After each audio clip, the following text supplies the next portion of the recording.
नेता बड़ा नहीं हो सकता किसी कौम और समाज से।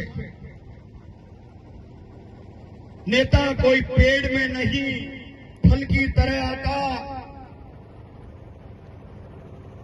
जिस तरीके से पेड़ों का राजा अगर बरगद हो सकता है, पहचान होती है, तो हम छोटा सा होता है तभी पहचान लेते हैं कि ये बरगद बनेगा। नेता समाज पैदा करता है और समाज में अग्रिम पंक्ति में वो लोग होते हैं जो अपने प्राणों की आहुति देते हैं इस स्वाभिमानी कौम के लिए, इस मर्द कौम के लिए। मैं उन लोगों को याद करना चाहता हूं।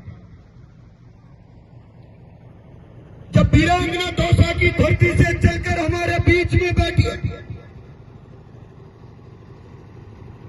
जो शहीद हुए थे इस कौम के लिए,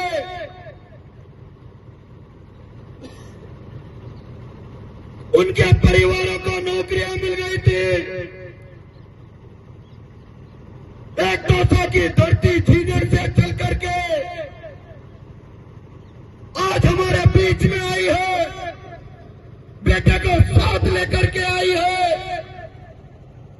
मेरा दिल भर गया था जब मैं उनके पैर छूना था। दर भटक रही थी पिछले 1 साल से।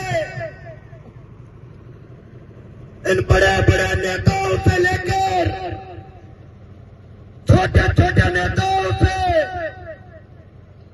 लेकिन इस हत्यारी सरकार ने आज तक नौकरी नहीं दी शहीद परिवार को। पूछना चाहता हूं मुख्यमंत्री को, जब दौसा के कलेक्टर ने आपको रिपोर्ट दे दी और जब उपचुनाव हो रहा था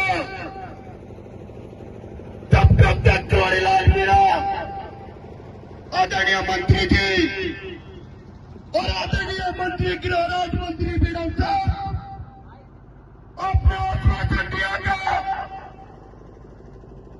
जब कागज पूरे हो गए तो मुख्यमंत्री के सिग्नेचर क्यों नहीं हो रहे।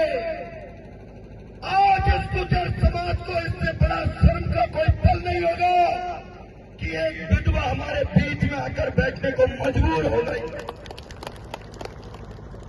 और कहना चाहता हूं शासन प्रशासन के लोगों से, बुलाओ तुम्हारे करौली के कलेक्टर को।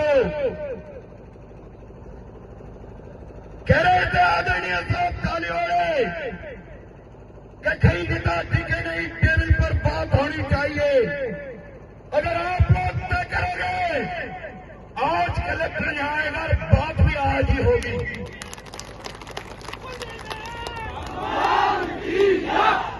कोई कलेक्टर, कोई एसडीएम और कोई प्रशासन के पुलिस या थानेदार जनता के नौकर होते हैं।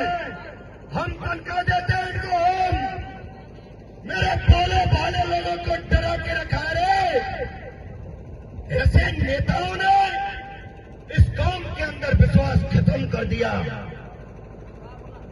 खत्म कर दिया इस कौम को।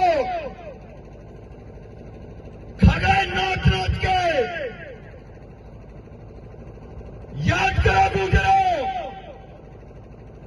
ये वही धरती है बाबा हंसराम से लेके कर्नल साहब से लेके, ये वही माचलपुर की धरती है। तब एक बार इस करौली में एसपी गुमान सिंह आया था। तुम होंगे या बुजुर्ग लोग मेरी उम्र के होंगे उस टाइम शायद, याद करो उस पल को। तो उस एसपी का इतना खौफ